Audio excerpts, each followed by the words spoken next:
In the ring behind me now, another younger fighter, but a very exciting fighter. This is Pat Mullings.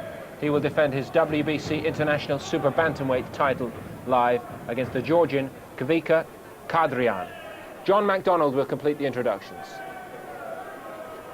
Ladies and gentlemen, sports fans and Sky fans, here we go. This is the chief joint supporting contest of this evening's boxing, sponsored here by Means of Vehicle Hire. 12 rounds of boxing for the WBC International Super Bantamweight Championship.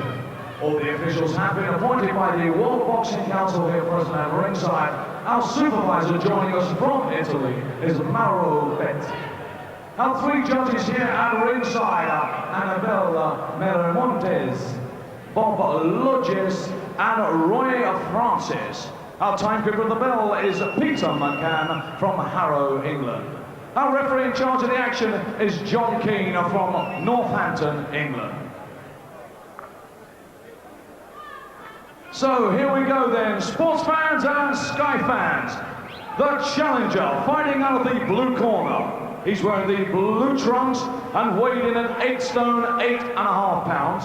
He brings a 15-fight record, 12 wins, 7 by way of knockout, and only 3 defeats. He's from the beautiful state of Georgia. Would you please welcome Hvicha Hdrian. And across the ring, the champion, fighting out of the red corner. He's wearing the black trunks. He weighed in at 8 stone, 9.75 pounds.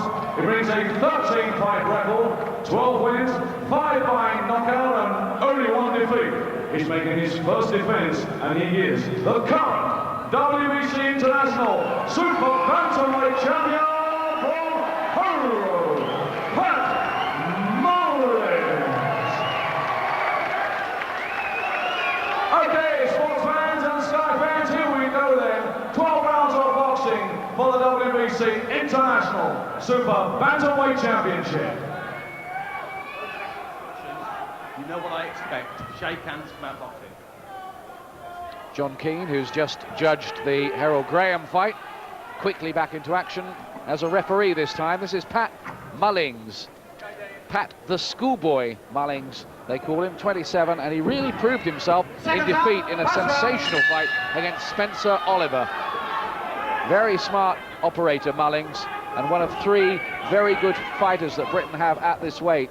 The other 2, Spencer Oliver, the European champion, who's watching here at ringside, and Michael Brodie, the excellent British champion. Could be some good fights to come between those 3, but Mullings has to keep on winning. And here he is with Hvicha Hdrian from Georgia, with a record of 12 wins and 3 defeats so far. The word on Hdrian, though nobody's really seen him other than on video, is that he's a quite tough switch hitter who likes to brawl. That's only the intelligence we've garnered. It's not first hand, so if it's duff information, don't blame us, but that's what we hear from those who've seen him on video. Hdrian is 30, 3 years older than Mullings. Good left hand there from Mullings. Very aggressive. Oh, he got him with the right hand, and another one. And the Georgian is in big trouble. And hurt. He blinks. He may not be fit to continue here. John Keane takes a close look. He does get the gloves up, but he was badly hurt. And Mullings here is looking for a big win. Good work from Mullings. He's really putting the punches through well here, and he's got him hurt again. He's really getting to this Georgian, who's very heavy on his legs already. And Mullings looking for a stoppage victory. He won this title against Frankie Leroy in the first round. And I wonder if he's going to do something similar here. The referee's taking a close look. Down he goes again with a body shot this time. Right hand. And there's no way back, I don't think, from Hdrian from this point. John Keane says no, it's over. He's done it in round 1 again. And Patrick Mullings retaining his WBC International Super Bantamweight title with an explosive display. Terrific display from Mullings, who's really starting to set things alight. I think that his loss to Spencer Oliver, he's came on from that. It wasn't a bad thing that happened. I didn't think he should have been stopped in that fight, but he's come on so much. You know, he's a much more improved, mature fighter from that defeat, and that was a very good performance against a good quality fighter. Well, just across the road from here, the Georgian football team were beaten by England at Wembley in the World Cup qualifier. Here's another Georgian appearing at Wembley and being put away in very quick time by the improving Pat Mullings. And that was a good left and then a final right uppercut for the first knockdown. And it's just constant pressure, changing his style. He was ready to take a punch there, Mullings, to get his own on, so he's obviously getting confidence in his punch power. But there was that right uppercut, a good solid punch for the first knockdown. Well, Mullings wants to fight Spencer Oliver again. A lot of us would like to see that. It was the right to the body that caused the second knockdown and the stoppage. And he would like to fight Brody as well. Challenges have gone out. They haven't been answered as yet. But people watching this may not want to be in a hurry to fight Mullings.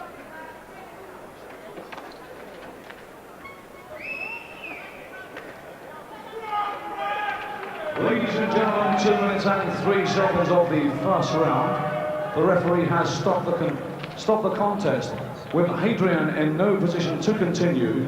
Your winner and still the WBC International Super Bantamweight Champion from Harrow, Pat Mullings. And ladies and gentlemen, to present the championship belt, we call upon our supervisor this evening and General Secretary of the British Boxing Board of Control, Mr. John Morris. That belt may not be the only piece of silverware that this young man collects in his career. He's going from strength to strength. We'll try to get a word with him when we come back from this short break. We'll also be bringing you the best of the rest of the action from here at Wembley tonight. See you in a moment.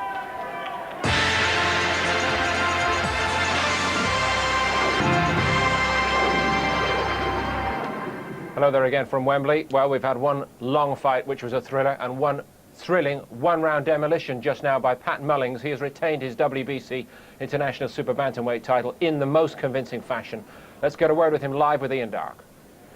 2 first-round wins in a row, Patrick. It's getting to be a habit, isn't it? Yeah, well, I think it's just a case of hard training and a bit of determination, really, and to get really where I want to get, really. Were you expecting to do something like that to him? Because he had the reputation of being quite durable, didn't he? No, I didn't. I mean, I never think of first-round stoppages. After watching the tape, I thought possibly about 6 or 7. I was hoping to get it over with by about 6 or 7. But I saw the opening, I went for it, and I got it, really, you know.